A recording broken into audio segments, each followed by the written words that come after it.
7 FM on radio and this multi-TV or JoyNews channel. We are on Love FM in Kumasi and over a dozen affiliate stations across the country. My guests are Abdul Malik Kwekubaka Jr., Kofi Adams, and Randy Abbey, helping us with a lot more insight into all that is coming up.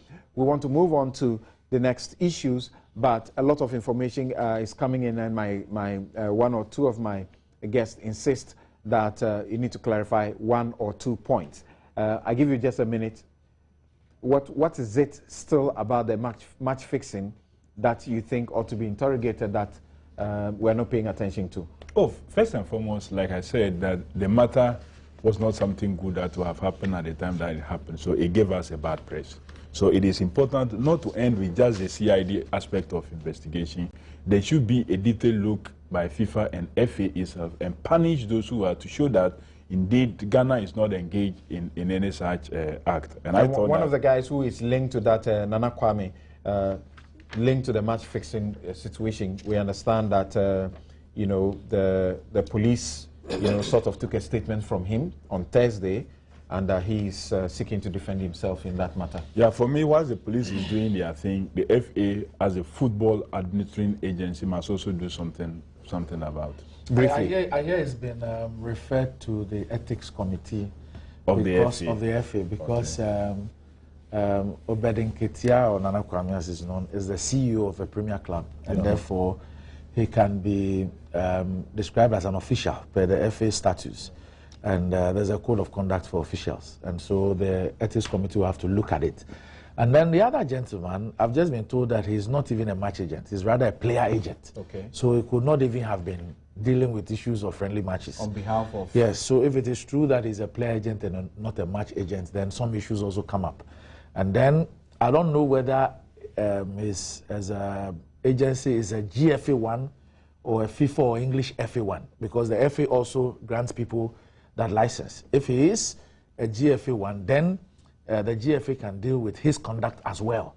If he is a FIFA 1 or the English FA1, that conduct can be reported to that the appropriate what a lot of people too are interested in is what the FA itself can do by way of investigation, and subsequently, if people are found culpable, the FA boss himself, what would happen? Well, and there are those who are very critical. They accuse the FA boss, Kwesi Nyantakyi, of single-handedly doing so many things and in the end achieving very little. Well, in this particular case, I've said that I've heard or I've read that the FA has referred the matter to the ethics committee.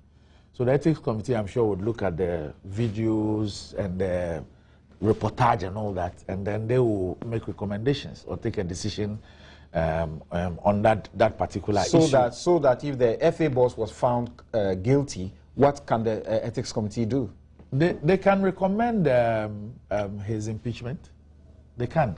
I see. Recommend it, but that decision can only be taken by the FA Congress. Right. Issues of loss of positions, membership, and all those things. Those are decisions that go to Congress. And your Congress is supposed to be sometime, is it next year or so? You can always have an extraordinary Congress. Okay. But the Congress is chaired by the President of the FA. That's the difficulty. But in this particular special situation, of course, I would expect that the FA's constitution would make provision for him to step aside. But I'm sure that if he is cited for misconduct, obviously he cannot sit over his own case. Correct. I mean, then he's a lawyer, he will appreciate it even more. You cannot be a judge in your own matter. Thank you very much. Now, let's look at these issues, and I want to start with you, Kweku. We know that utility prices are going up. Would you excuse me? No, you can do beyond football. Utility prices are going up. This is serious ambush. You also pay for electricity. You are behaving like the players. No, I'm pleading with you. I'm pleading with you to stay back. Now, I thought I was here for football, so yes, I can leave. There are a lot of guys who are excited that you're on the show, particularly because of the football. But stay back and let's hear what you have to say. Electricity is going up by 12%. Water is going up by 6.1%. We know all of this is taking effect from 1st of July, and from the 1st of July, the VAT that is slapped on non-core banking services also takes effect. Put all that together with the fuel shortage problems. What do you have to say? Well, I'm sure last week I said something to the effect that it appears we are dealing with an octopus relative to the taxation system. Too many of them coming at the same time, and within the context of a very harsh economic environment. It's difficult. Last Thursday on Good Morning Ghana, I made a similar submission. I'm wondering whether we have the capacity to sustain, to contain the gravity of the situation. I find it very difficult. So I don't know. There may be sound economic reasons for some of these increases, but you see, the reasons being given in this case, in terms of the utility tariffs, is to the extent that the CD is depreciating. It is the CD depreciation factor. It irritates. If that is the case, then I look at those who are managing the economy. The lack of physical and monetary discipline, which we have all spoken about for a long time. Yes, I'm sure they will talk about the trade imbalance and all the rest, the fact that we have a huge taste for it and all the rest. But I really find it difficult. There's also no efficient service delivery. Okay, we are always told there is this rationalization that if we pay more, service will become more efficient. That is delivery of service. It hasn't happened. Suddenly we are now being told that in spite of all that, because the CD is depreciating, pay more. Then you are given an excuse that we even have been a bit magnanimous, because somehow along the line they have deferred the things. Because this was for the second quarter. It's same old story. The tune is so discordant. I mean, nobody listens again. I'm being honest with you. I'm tired listening to the same old reasons being recycled when supply or service is deficient. Look, if the service was efficient, if there was an improvement, people would not bother. We are still in a period, we are experiencing load shedding here, and it's such a terrible time to execute such policies. The VAT one, we've spoken about it. Right. They've done some modifications and it's still not working. It is affecting confidence in the banking system. People are beginning to think that let's save more at home than in the bank. These are hard facts. I'm not competent when it comes to economics or the financial engineering, but I feel it. And I hear a lot of people in business making all those claims, and they mean it. They are saving at home. So we should be looking at the long-term impact of some of these short-term or medium-term taxation policies meant to generate revenue, okay, so that it can drive the economy. I don't know who the economic policy thinkers are and why they think that we can be stretched beyond a certain limit. So if you ask me, I'm terribly disappointed with this whole octopus taxation system. In the midst of all of that, we have had a fuel shortage that's hit the country. Yeah.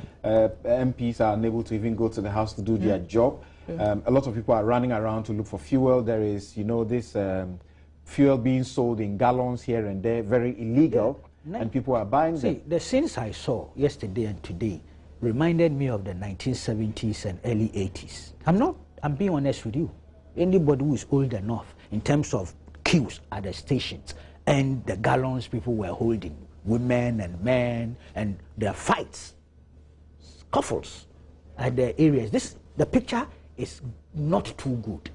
And I think we've got to do something about it, to be honest with you. I don't have... The bulk distributors, government owes them to the tune of, 1.8 million? That has been contested. Yes, that's being contested, but they insist that that's 1.8 billion. They talk about the forest aspect. Put everything together, converted into cedis, 1.8 billion Ghana cedis that they are supposed to pay. Now, we are told the president has ordered for 60 million to be paid to them, $60 million to be paid to them. Yes, and the strategic reserves have also been released. Yes, you see, strategic planning and thinking, I think should have anticipated this. Okay, when the build-up coming, you should have seen it, that this is going to happen. You don't wait for this queues, and I saw It's an eyesore before the reserves are released. No, can't we anticipate? What has happened to our anticipatory capacity? It ought to be seen. You can see it happening. When this week, about a week or a half ago, these people started complaining, the Borg people were on air, predicting doom here and there. Some strategic thinking should have gone into the calculations. And straight away, you release some of these things. The 60 million was available, could be released. It should have been released much earlier. What we've done is to wait for this unsightly situation. And I say, before we are curing the mischief. You see, sometimes that leads to people questioning leadership qualities. Meanwhile, maybe that's not the issue. So to be honest with you, I'm not going to sit here and prescribe any definite solutions because I really don't have the competence. But I feel the ineptitude. I feel the harshness. Why do I have them? Why? I should be looking at you. I feel it. So I am expressing the feeling of those right there in the street. Look, airport shell area, the queues are double. So even the road is been narrowed. That itself can lead to all sorts of problems. Look, some of those things are completely avoidable with strategic thinking and planning. We are being told that the most effective strategic thinking to get around this is to stop the subsidies, because this money is going to subsidies. Moses Asaga says that, look, we should be ready to pay the right price. And they should stop renting houses or accommodation or offices for $63,000 per what? Month. They should stop it. You see, those are the things that irritate. It doesn't make people listen. When people hear things like that, and especially a spokesperson or the leader of that group, you come talking. You have petrol shortage, very soon we'll have increases, I'm told. That definitely there's going to be an upward adjustment. And then out there, you are paying $63,000 per month. Nobody listens to you. It becomes the dialogue of the deaf.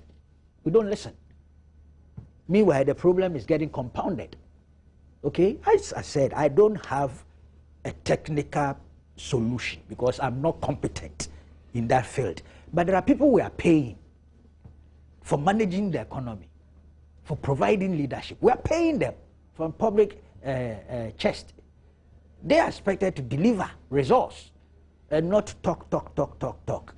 That's all I can say. I'm tired. Just a minute. There are those who say that, government issued a statement saying the Ministry of Energy that it was unaware that this amount of money, 60,000 plus, was being paid monthly on the rental for the NPA, offices. And there are some saying that the ministry or the action should go beyond that. Yes. It's possible the ministry may not have known. It's possible. But it also brings up question of monitoring and evaluation of agencies under ministries. Clearly, we need to strengthen that kind of mechanism. Okay? But I don't know when the contract, I don't know when they signed the agreement for the thing. September 2013. So there isn't a period for auditing. Because it could have come up. September 2013. The annual auditing as it could have come up if it had gone through auditing. Whatever it is clearly an unpopular decision. Now, you have had the benefit of being exposed to what happens in this industry, I mean the petroleum industry, by virtue of you being on the BOST board. What exactly is the problem?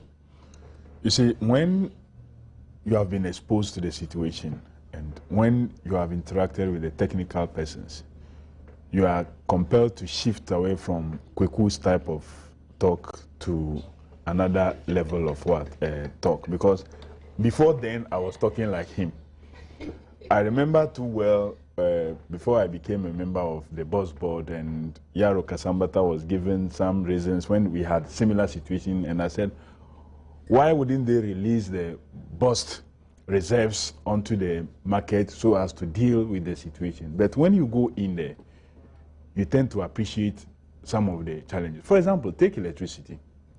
You have switches that are designed only for you to switch maybe once in a year or once in 5 years unless there is some emergency situation. Now those switches, you have to be switching them on and off every 48 hours.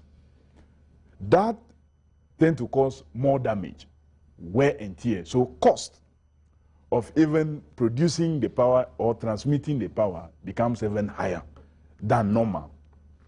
These are not normal times. Nobody will love its citizen to be in darkness, not the least about the president. The president will not wish that any Ghanaian should stay in darkness or should be working and have power go off. The wish of the president is that power be available. But Samson, you know, if you have a situation and the investment in trying to solve the energy problem has been genuine, maybe to a large extent, you put in over 600 million of your money to deal with an energy situation, i.e. the Bui power project. Having put in that much money there through your cocoa syndication and what have you, that whole system is not giving you any power. Meanwhile, you have injected that money in there, but it's not giving you the power to even be able to pay back into the economy. So you've put in money, you are not getting the power. You now must import even fine crude to power thermal system to be able to generate power that you were expecting the $600 million plus to be doing. So it's not an easy thing. I'm happy Kweku said, like, he's not an economist. If you find yourself in this situation, you've invested so much to give you A, and that investment is not bringing you A, and you have to go look for money elsewhere to be able to provide the same A that the previous investment is supposed to give you. It's not an easy situation to manage. So you need to look for revenues because you must pay for other services. Salaries must be paid.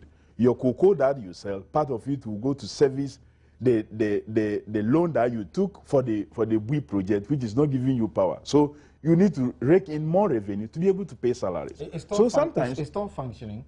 Yeah, TOR is functioning, but it's not functioning to its full capacity. I don't think that they have been able to get products to refine.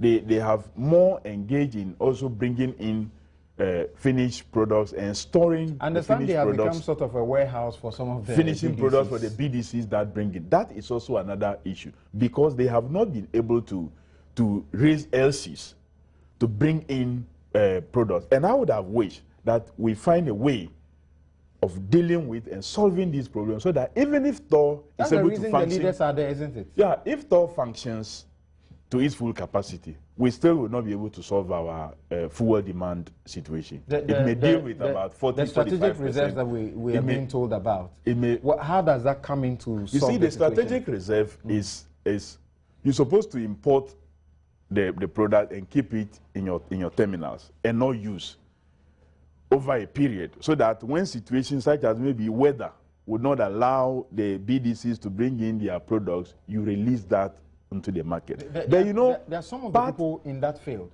who are suggesting that it is not true that government has any such strategic reserves. They do know that even the baseline that you cannot even take is there.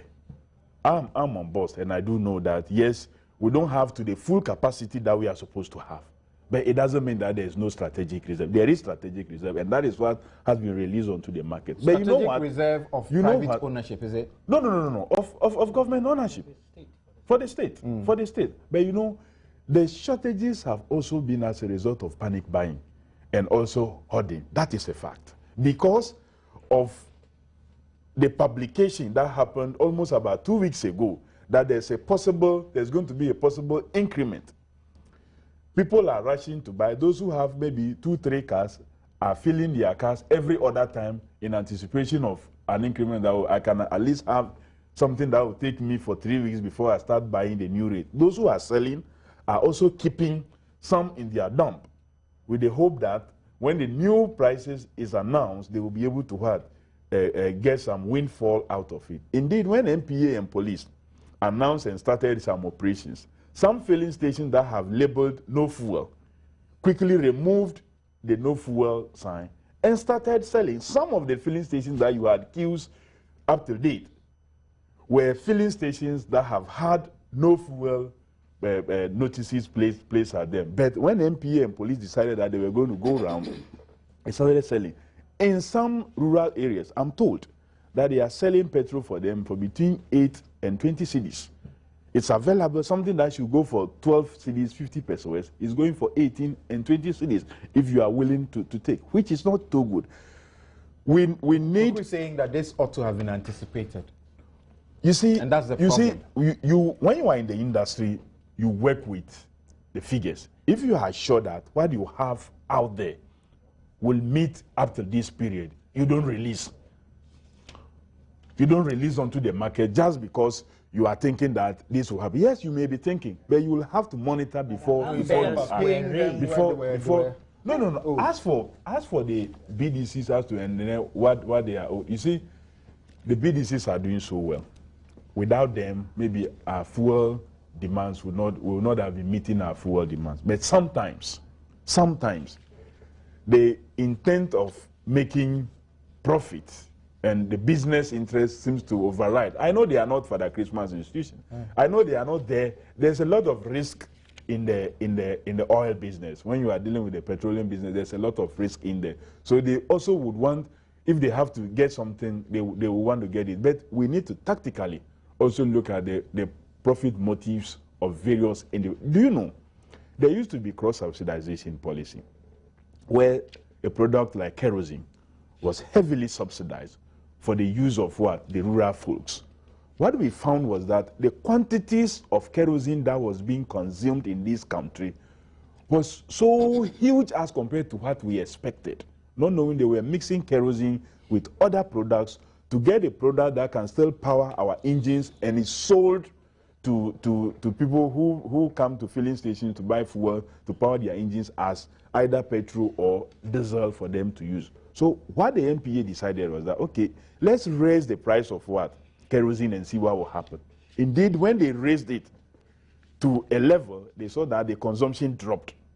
Meaning the kerosene was not going to the rural folks that it's supposed to go to, but some business interest was getting the kerosene, mixing it with other products and selling. So now government as an initiative is supplying. The rural folk are unable to afford. No. Government as an initiative now is giving these solar lamps to the rural folks for them to be able to use as lighting, which is even cheaper, more environmentally friendly than even the kerosene lanterns that they use. And I think that that project must be supported. The BDC suggests that this amount is woefully inadequate, just a fraction of what is required. Releasing the strategic stock, is that all there is to solve the problem? Strategic stock, when released, can cover for a certain period. Government have already committed to paying them 60 million and have also given some instrument that will go to the banks in order for the banks to release their. It wasn't only the $60 million that was paid. Don't forget that the figure they raised, the ministry challenged it, that they owe them 304 million Ghana cedi and not the 1.8 billion that they are talking about in terms of subsidies. And also in terms of forest losses. You see, that is also another issue. You don't push forest losses only onto government. These are things that you need to negotiate both sides, the BDCs and government. They must all manage the two together. Sit down and see what should be the portion that the BDCs will have to take and what should be the portions that the government has to take. So as far as you are concerned, your optimism is that, or the assurance you have is that this problem will not continue beyond this weekend? I don't think so that is going to continue beyond this. I think it started even, some filling stations that didn't even have fuel before, now are having fuel and then they are selling. I don't think that is going to go beyond this weekend. With the release of the strategic reserve, you know, it takes some time to load. It takes some time to load from terminals and then send it to the various points. At least, whilst they are in the process of going to the dump in the various dump, it may take some time. It may take 2-3 days. But I'm sure that by the time we start our next week, maybe Monday into Tuesdays, Wednesdays, the situation would have eased a bit. I see. Randy, people are complaining generally about the timing, particularly of the tariff hikes. You know, that starting on the 1st of July, we're already going to be paying VAT on everything we do at our banks and all of that. And then suddenly, this also comes in. And yesterday in the afternoon, It's not everything we do at our banks.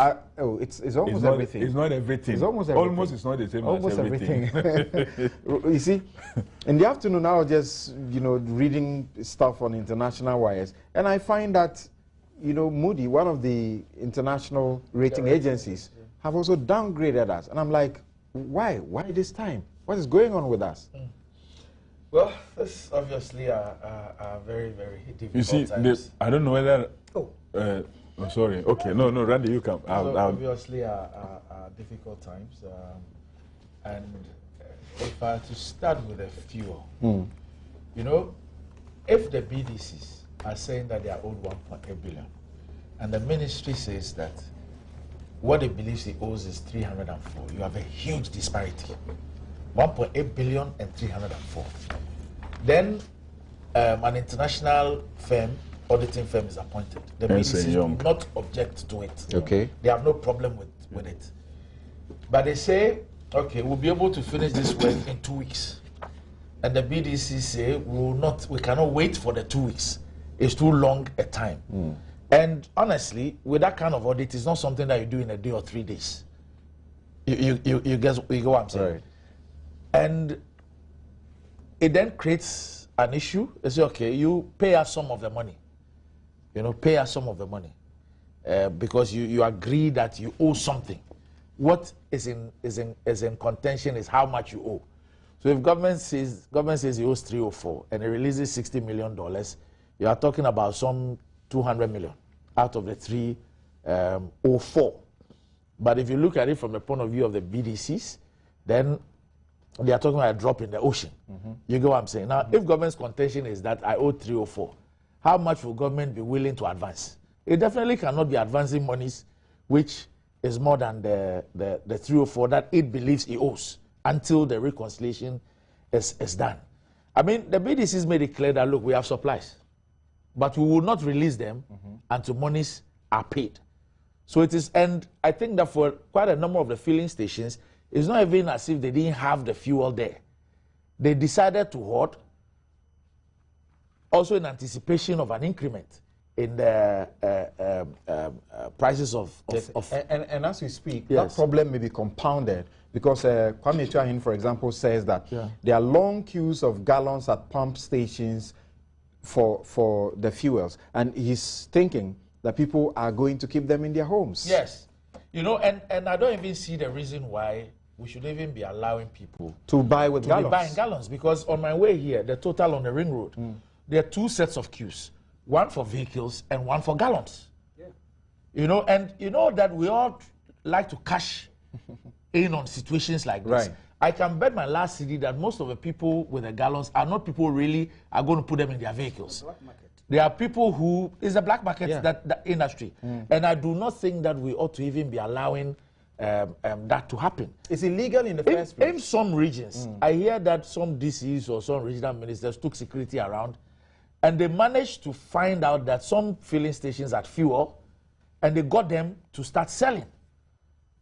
And it is also this attitude of us all trying to cash in on the situation, but we shouldn't have gotten to this point. Now, the BDCs tell us, and it's a fact, that look, this is as a result of subsidies. And so the MPA boss then says that we should remove subsidies. Or some people think that we should have a discussion about subsidies. See, you know what my position is on this matter. If we're going to just leave adjustment formulas to work the way they work, like robots and everything, I don't think that we will need people. We'll have to be spending $63,000 a month to provide employment or office space for people. I mean, if you go and sit in an office and all you have to do is that there's a formula. So if the dollar goes up and then this one changes, the variables change, then there must be an adjustment either upwards or downwards. If that is all there is to it, I am sure that anybody who's finished SSS can run a place like that. I think that people ought to stop talking like that. This is where ingenuity must come in. But the suggestion to withdraw subsidy didn't come from MPA. It came from the Chamber of the BDC's chamber leader. But what is the meaning of what the MPA boss is saying? We have been there many times. You just said that Moses Asaga says. What is the meaning? We have to be ready. Do you to know deal why? with that issue. Do you know why? Kofi, Do you know why I didn't mention the BDCs? No. The build-up in terms of the debt has been occasioned by the fact that government does not pay the subsidies on time. So as far as they are concerned, because when you go to the pump to buy fuel, you don't issue a post-dated check. You pay cash. And so as far as they are concerned, if there are no subsidies on it, there will be no indebtedness to the BDCs. Correct. So if you were a BDC, that is the kind of situation that you will prefer. Because government is subsidizing and then it will pay you later. And that is where the debt accumulation occurs. But you know and you acknowledge that we cannot be talking about leaving the automatic system to operate on its own. I'm saying that in the kind of economy that we operate within, the kind of country we have, with the level of incomes and all that, 100% automatic adjustment, I mean, then it's like putting everything on autopilot. Right. There might then not be the need to have certain people stay in office at the expense of the taxpayer. There must be some ingenuity. There must be some, creativity. So they should do more than simply come to tell us that we should be thinking about if you put me, Samson, if you put me at the MPA, I know where my strengths are. Okay. Energy is not one of them. If you were to put me at the MPA, confronted with such a situation, what would be my solution? Take off subsidies. So why must I see somebody as an expert, believe that somebody has some superior thinking or strategic thinking in that particular field, and then the person provides solutions that I, without the competence, will also provide? It doesn't make sense, you know. And I think that we ought to deal with some of these issues. You understand what I'm saying? We need to deal with. We cannot also say that government should subsidize everything the way it's subsidizing. There must be some middle ground. We must bear some. Those in charge of managing the process must also find ingenious and innovative ways of also dealing with the situation. And not say that anytime there's a situation, everything must be passed on to us. I think that there ought to be some respect, because if you go and put somebody there and the person cannot come up with some creative thinking or some innovation, and that it is what a lot of people will call the lazy man's option, is what will be the solution every time, then we would have a problem. You see, the MPA does more than just fixing of prices. You know that when you look at the price build-up for the S-pump, you have the ex-refinery and then you have the X-pump. When you get the ex-refinery, you have taxes and levies being added, and you have the OMC, the oil marketing companies, their charges and whatever, all that is added before you get the S-pump. So you may have levies in there, you have what goes to the oil marketing company, because it's not, some BDCs bring in, and you have the smaller other persons who have license to market, the oil marketing companies, like the small ones that you see by the roadside, they are all marketing. They also have some charges that go to them. There is a bust margin, and that is why fuel that is sold in, say, Paga is the same price as sold in Accra here, because there's some margin that used to balance up such situations. So it goes just more than just fixing of the price, or doing this or doing that. All what you've then just when said, they have done, all what you've just said, yes, when they you have, are just reading out a template that has existed for years. When it is not as if there is some new. Randy, what I'm saying is, I mean, what you're saying is what I'm saying is that what, it is what you're not saying only is just about prices reading that out the formula. It's not only prices that they fix. The issue of whether one qualifies to do the business and regulating that whole entire business is also done. It's also done. It's also done by them. I have not said that the MPA does only pricing. With what we are actually discussing, I've made that statement within a context. I'm saying that with what we are discussing now, we are talking about pricing. So that is not, and they're suggesting that, look, in dealing with these issues, BDC say, government, take yourself out of all this subsidy business and we'll be fine. And then you have the boss of the MPA virtually agreeing with them and saying that, look, that is the point we must get to.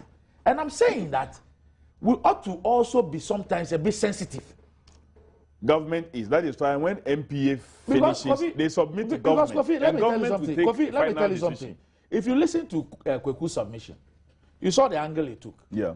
That, if we are talking about this increment, it's as a result of the loss of value with respect to the cedi against the major currencies. And therefore, it is blamable on the managers of the economy. And he also admits that maybe because we are an import-driven economy. In respect of the strategic reserve, yeah. I was asking whether we are talking about private, holding, reserves, yeah.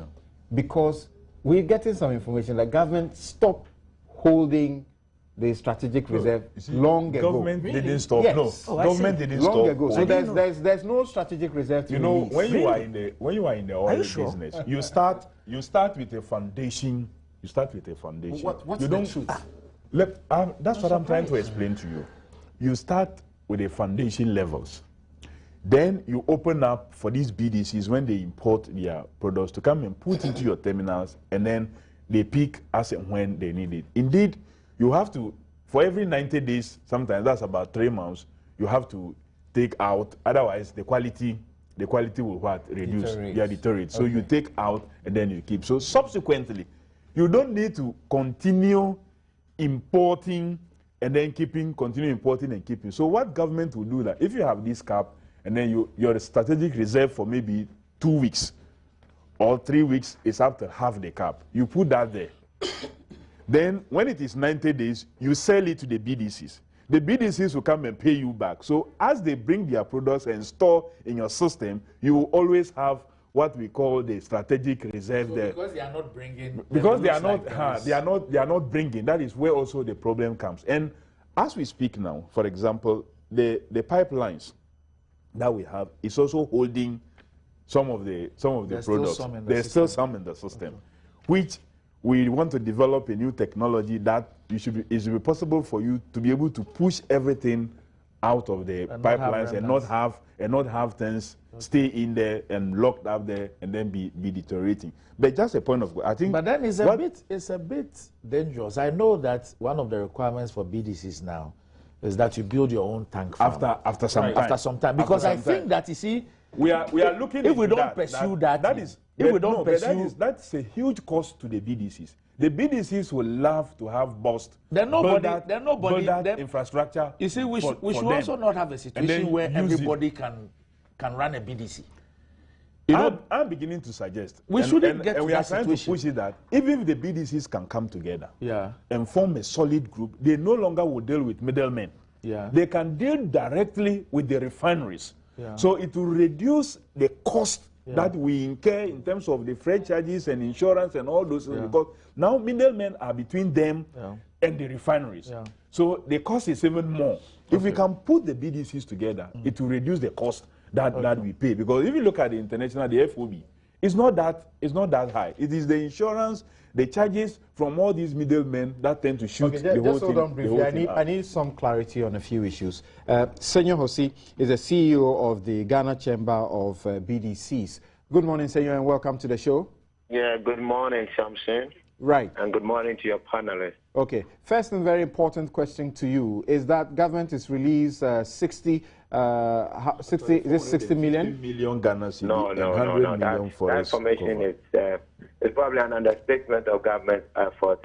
The president himself intervened in the matter and exercised real leadership and direction on the matter, together with the chief of staff and the second deputy governor. That was the day before yesterday. Some were very deep in the night, past midnight, and the resolution was reached yesterday. $150 million in cedi equivalent was paid to the industry as FX losses, as I think Honorable Mama Yaige's press statement indicated. And besides that, there's been some foreign exchange cover that was required by the bank. It has nothing to do with our debt, but it's necessary to also facilitate our activities. That one too was provision for, I think, about $100 million as well. So you're talking about a total of how much that has come to you from government? I mean, debt-wise, it's still just $150 million out of the number that we had put out much earlier. So what's going to happen now that you have received this money? More important to us, we want to see that there's fuel at the pump so that we don't have any problems. We are told about queues all over. Airport shell is terrible. I've had to queue myself, Samson, and we are all not proud about that. We have a mandate to the economy, and it's a mandate we intend to prosecute. We've done that in the midst of all kinds of hardships. It should be on record that we are the only industry to have ever asked for a reduction in premium. We are the only ones to ever do that. We put our state in the fore of our thinking. A few things I want to correct. It has never been the case that we have decided not to supply. Yes, there has been stock on the market, on the shores, but they've been under collateral management. So when it's under collateral management, it means you have a financial hold on the stocks because you have your debts. The banks had lost confidence in funding our sector because of the rising debt, in FX losses, in price subsidies, and also a clear absence of policy direction regarding subsidies, which was mounting the debt, vis-a-vis the fact that in the 2014 budget, there's hardly much provision for this level of subsidy. So the banks withdrew. We notified the Minister of Energy, we notified the NPA, we notified the Minister of Finance about the potential crisis that laid ahead. This was somewhere last month. We itemized exactly every single thing that was causing this lack of confidence in the banking sector and the need for us to work at it. There was no single formal engagement whatsoever. So what's just been done overnight? If it had been done earlier, like you suggest, we would not have been plunged into this situation. I very much think so. And even then, I didn't even think that would have even needed to spend this much because I had made clear proposals. We needed to get the banks to realize that government was committed to that debt. We needed policy direction on subsidy. There were clear proposals. We were not even cash-driven. But when confidence gets down to zero, you need to take very, very, very strong actions and clear actions, which the president has led. There are some statements that have been passed, and I want to clarify. I agree with Kofi on the strategic direction that the BDCs want, and the issue about the tank farm. I have to be honest, it's no more you need to build. According to the NPA requirements now, you actually need to have a dedicated lease. And it's a dedicated lease that an institution like BOS can provide. So it's important that we all look at the investment in the sector in a holistic way so that it becomes productive to the economy. So I agree with Kofi largely on that side. There were comments on adulteration. Adulteration has nothing to do with BDCs. And I also agree that there has been adulterations on kerosene with diesel. But it doesn't happen at the BDC side. It happens at the OMC side. Because the price of kerosene goes cheap, and its effect is at the OMC side. And so Kofi didn't blame that. He didn't blame that on the BDCs. No, but he was discussing BDCs. I'm not saying he did. But people who may not have understood his presentation may think that he linked that to us. Now tell me this. There's disparity. There's a disparity in the amounts that you are saying you are owed and what government says it owes you. Have you been able to resolve that? I very much doubt if there's a disparity. I think that I heard a part of Honorable Forson's submission, which also created a lot of pandemonium in the banking sector because it was equally misunderstood, as though government was running away from its obligations on the forex subsidy. Honorable Forson is responsible for a part of the physical, which is the price subsidy, and is responsible for 304 million. The other sector doesn't sit on his desk as the deputy minister in charge of just finance. Okay. So I don't think he was out there to misinform. The debt profile the subsidy profile are two. You have forex subsidies and you have price subsidies. On the forex subsidy, let me give a little explanation to it. When you bring in cargo into that, NPA defines the price. It is in dollars, but it has to be converted into cedis. NPA takes an historical view of the FX rate and realizes that still, even though it's a 90-day cycle, it assumes a 1% depreciation, which it also knows is inaccurate.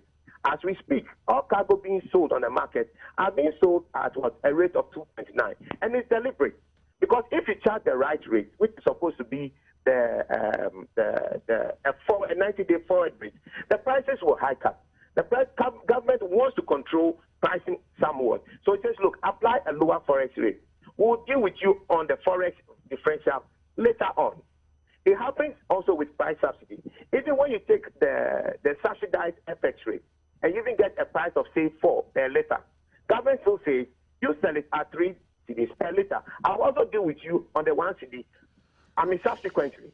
So if I had a working arrangement, this FS loss is not something that's absolutely new. It's something that we've been discussing since 2011. And it was something that was obviously known. If you realize the payment that has been made is in excess of the 300 million cedis. So there's very clear commitment on the side of government on its obligation regarding the forest subsidy. And this payment is towards forest subsidy. I was very final question to you. I was asking Kofi earlier on whether he knew when we will have fuel in abundance in town, and he was sure that it will not go beyond this weekend. What do you say? As we speak, yesterday upon release for that payment of the price of towards forest subsidies, which stand in excess of $450 million. All right, 150 million is now being paid. If we convert that, that gives you over the plus the 2014 one. That easily also is in about 100 million. That is well over $550 million. Yes. That's why you get a 1.5 from. Plus the 300 that Honorable 14 spoke about, that gives you over the 1.8 billion. This is the simple mathematics. I don't want us to be misinformed. I asked the question, where is the fuel coming? No, I agree. Yesterday, after the issuance of the, that was much earlier at dawn when resolutions were made, we moved with the banks and started getting them to start preparing to issue letters of credit. When instructions came from the Bank of Ghana, I was there present, and we took the advices. We called the banks and told them we had the evidence. They should please go ahead and issue the letters of credit so we could have a financial release of apples that were onshore. All right. We managed to get one bulk distribution company to commence discharge, and discharge is ongoing at the Tematang farm. It is a private depot. I believe by close of day, there will be much ease in Accra. By Wednesday, we should have much ease in the whole nation. But more BDCs will have more letters of credit issued on Monday, and we should have a more effective supply and supply chain resolution on the matter. Okay. I don't know if in 30 seconds you can contribute to this question about whether or not government still holds strategic reserves. I would not want to speak to the. I would deliberately not want to speak to the strategic reserve issue. What I can tell is that the cargo being discharged on the market, to my knowledge, is largely cargo coming from the BDCs, and we'll resume our distribution to the market through the bus facility. Hopefully on Monday, when more BDCs, the BDCs who have instruments there, will also have some of their financial holds released. So supply would happen. Okay. Since you answer my question, my question, you just get off my line. Bye-bye. Now, the BDCs and boss are in court, so they don't have a healthy relationship now. So I'm sure he would not want to comment on matters that have directly to do with boss. And I can understand. Yes, but you see, what we understand is that boss does not have a single liter. No, that is also false. In any of its tanks. In any of its tanks. That is also false. So what government directive? Where is the directive? That is also false. That is completely false. That is completely false. Absolutely false. There is product in.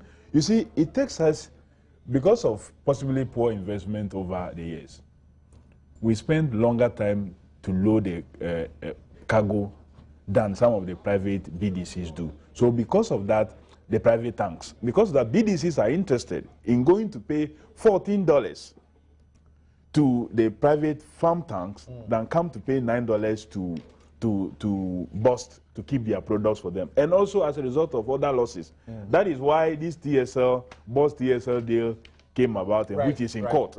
And I don't want to really go into the details. We really don't have time to do that. If bust is loading, I don't think that the BDCs who are not dealing with bust will get to know about it. Okay. Well, we've got just a few minutes to just wrap up. I'll take my very final break, and then I'll just return for just a minute each to wrap up, and then minute each on MPP. We'll be done. We'll be right back. A minute each.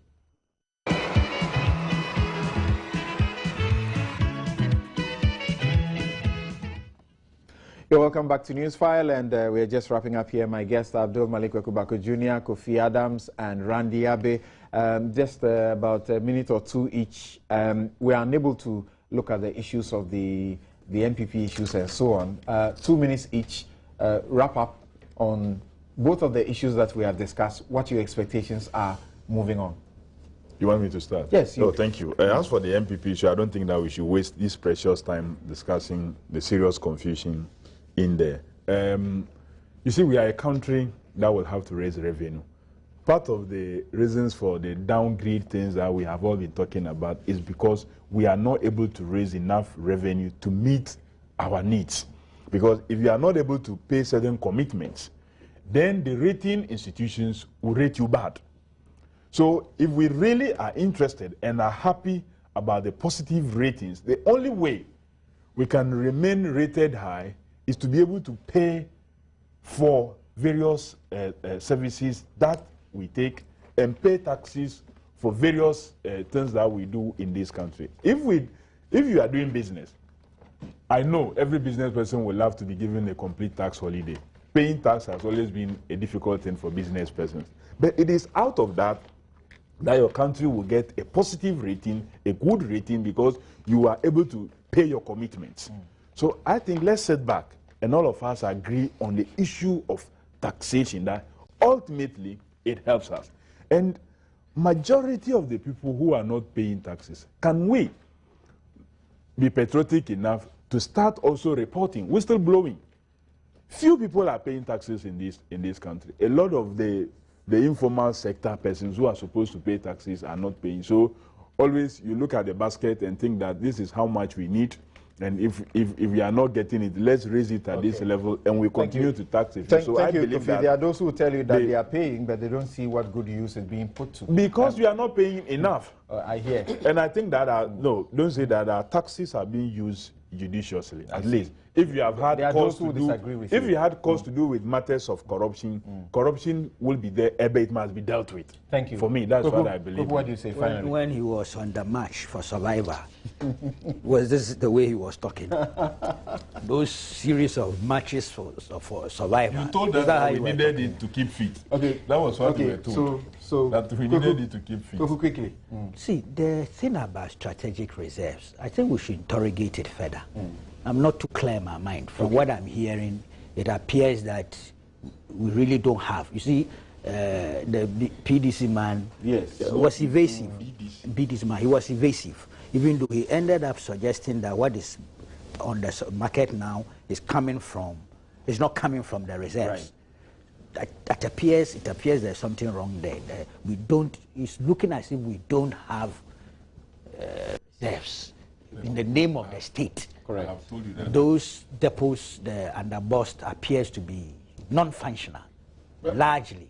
The member of the board says it's not true. It appears the information I'm getting shows that he's being economical with the I've truth. just told you that, for example. Koko is making his final. The blasters thing, I want the probe, but I want Parliament to also rise up to the occasion. Maybe file an urgent question for some answers to be provided. Where is to deal with the state, strictly speaking, accountability. Thank you, Randy. Well, I was going to speak on the NPA renting and the fact that the ministry wasn't aware. I think that there are serious issues of corporate governance, and I'm just taking this one. Now, you remember the Senate board and the decision on Merchant Bank. Correct. And the position of TUC. You see, we need to go look at the laws that set up all these agencies. They have enabling laws and the powers of their boards and all that. But inherent in that is institutional representation. Now, what is happening in this country is that institutions are represented on boards because the framers of those laws know that decisions being taken by those institutions have an effect on those bodies. Yet, when these people go on those boards, they behave as if they are representing themselves as individuals. So you do not have that interaction between the representative of the institution on the board and the institution. I am sure that on the MPA board, the ministry will be represented. Right. Yet, when the representatives go and they are taking decisions at the board level, there is no recourse to the hierarchy of the institutions that put them there.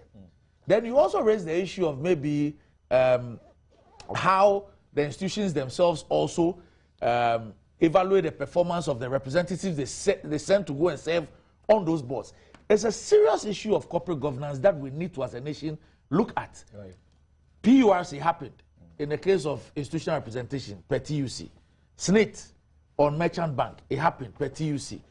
NPA board on rent is happened per the ministry. And I am sure even on the university tolling, Right.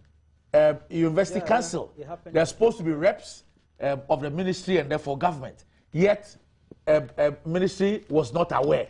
I think that is a serious issue of corporate governance that we ought to start looking at. Okay. For the football ones, well, when the FA comes, they will present a report. When they present the report, we all get opportunity to look at it. It's pretty obvious that things didn't go well. It's pretty obvious that... And for the fuel, I like your point that those who are buying with gallons should we should stop it. We should stop allowing people. Them? I think that's what is left. Thank you They very have much. to issue a directive to the filling stations to stop serving people in gallons. Yeah, It's just black market. I have a picture in front of me, and there's such a tall queue with gallons lined up to buy the fuels. Thank you very much, gentlemen. Abdul Malik Kwekubaku, Jr., Editor-in-Chief of the New Crusading Guide newspaper. Kofi Adams is Deputy General Secretary of the NDC, is a board member of the BOST, and Randy Abe is Executive Committee member of the GFA, is a journalist and a team owner. And the Honorable Kennedy Ohene Ejapong was supposed to be here, MP for Asin North constituency. Unfortunately, he's not here. I don't have any instructions as to why he has not been able to come. Thank you very much. The show was produced